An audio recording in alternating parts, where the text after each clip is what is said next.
राधा रानी का अद्भुत ऐश्वर्य। श्री कृष्ण का वामंग ही श्री राधा का स्वरूप है। श्री राधा रानी की ऐसी अद्भुत ऐश्वर्य शक्ति थी कि कंस के असुर बरसाने की सीमा से बहुत कर रहते थे, क्योंकि उनके मन में भय लगा रहता था कि यदि हम भी सखी बन गए तो गोपियाँ हमसे भी ना जाने कब तक गोबर थपवाएंगी। पार ब्रह्म परमात्मा श्री कृष्ण का वामंग ही श्री राधा का स्वरूप है। ये ब्रह्मा के समान ही गुण और तेज से संपन्न है, इसीलिए इन्हें परावरा, सारभूता, परमाद्या, सनातनी, परमानंद रूपा, धन्या, मान्या और पूज्या कहा जाता है। व्रज की ठकुरानी श्री राधा है, इसलिए वहाँ श्री कृष्ण से अधिक श्री राधा की महिमा है। ब्रज में सभी जगह जैसे कृष्ण की गूंज सुनाई पड़ती है, परंतु 4 स्थान ऐसे हैं जहाँ सभी लोग जय श्री राधे कहते हैं। ये 4 स्थान हैं: रावल ग्राम, जहाँ श्री राधा का जन्म हुआ; दूसरा बरसाना, माता पिता की भूमि, क्रीड़ा भूमि; तीसरा राधा कुंड, लीला भूमि, वन भ्रमण भूमि; चौथा श्रीधाम, वृंदावन, जो श्री कृष्ण का श्रीधाम है। जैसे करोड़ों सूर्यों के उदय होने पर जुगनू का कहीं पता ही नहीं चलता, वैसे यह श्री राधा के अप्रतिम माधुर्य का अद्भुत प्रभाव है कि उनके सामने भगवान के ऐश्वर्य शक्ति भी काम नहीं करती। इसलिए व्रज में श्री राधा के सामने श्री कृष्ण का चतुर्भुज रूप नहीं ठहरता, तो कंस की तो बिसात ही क्या थी। श्री राधा के अद्भुत ऐश्वर्य के सामने कंस कैसे परुष्यहीन हो गया। पूर्व जन्म में कंस कालनेमी असुर था, जिसने भगवान विष्णु से युद्ध किया था। कृष्णावतार में कंस के रूप में उसने दिग्विजय की थी।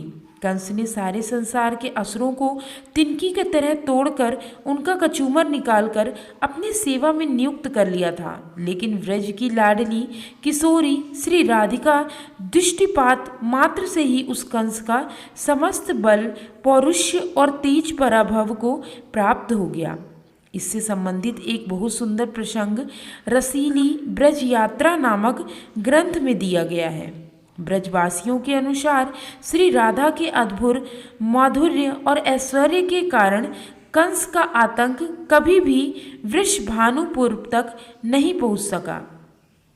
एक बार कंस ने विचार किया कि मैं ब्रज में जाकर नंद बाबा और वृषभानु जी को समाप्त कर दूं। यह सोचकर वह जाओ ग्राम तक आया। जैसे ही उसने किशोरी कुंड को पार करने का प्रयास किया, वह एक स्थूलकाय मोटी स्त्री के रूप में परिवर्तित हो गया।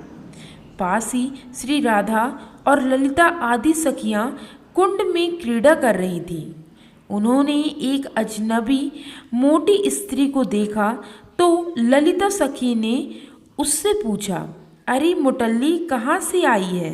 श्री राधा को देखते ही कंस का बल और तेज पराभूत हो गया। लज्जा के कारण वह कुछ कह न सका। स्थूल नितंबों वाली मोटी स्त्री रूप हो जाने से वह मथुरा की ओर भागने में भी असमर्थ हो गया। अतः बस वहीं हाथ जोड़कर खड़ा हो गया। मोटी स्त्री बने कंस ने विनय करते हुए कहा, श्री राधे, मैं आपकी शरण में हूँ, मुझे क्षमा कर दो। सखियाँ समझ गईं ये कोई अनजान स्त्री किसी गलत इरादे से हमारे व्रज में आई है। ललिता सखी ने कहा, यहाँ हाथ जोड़ने से काम नहीं चलेगा, चल गोबर थाप। हमारे राजा वृषभानु के यहाँ लाखों गैयाँ हैं, बहुत गोबर होता है, थोड़ा काम करेगी तो शरीर की स्थूलता भी कम हो जाएगी। ऐसा कहा जाता है कि गोपियों ने कंस से 6 महीने तक खूब गोबर थपवाया। कंस का बल कैसा था? कालनेमी के अंश से उत्पन्न कंस, जिसने जरासंध के 1000 हाथियों के बराबर बल वाले कुवल या पीड़ हाथी को एक झटके में उठा फेंक कर दिया। ऐरावत हाथी को सूंड से उठाकर कई योजन दूर उछाल दिया हो। भगवान विष्णु के धनुष की 100 बार प्रत्यंचा चढ़ाई हो। देवताओं को भी पराजित करने वाले अध, अरिष्ट, नरक, तृणावत बक आदि दैत्यों को पराजित कर जिसने अपनी सेवा में रख लिया हो। जरा कल्पना कीजिए, एक स्त्री बनकर गोबर थापे, उसे कैसा लगेगा। भगवान ने कहा है कि मैं किसी का अहंकार टिकने नहीं देता। अहंकारी व्यक्ति सदैव अपनी ही प्रशंसा करता है। दूसरे लोग चाहे कितने ही बड़े क्यों न हों, उसे अपने से बौने ही लगा करते हैं। इस तरह अहंकार व्यक्ति के अज्ञान और मूर्खता का परिचायक है।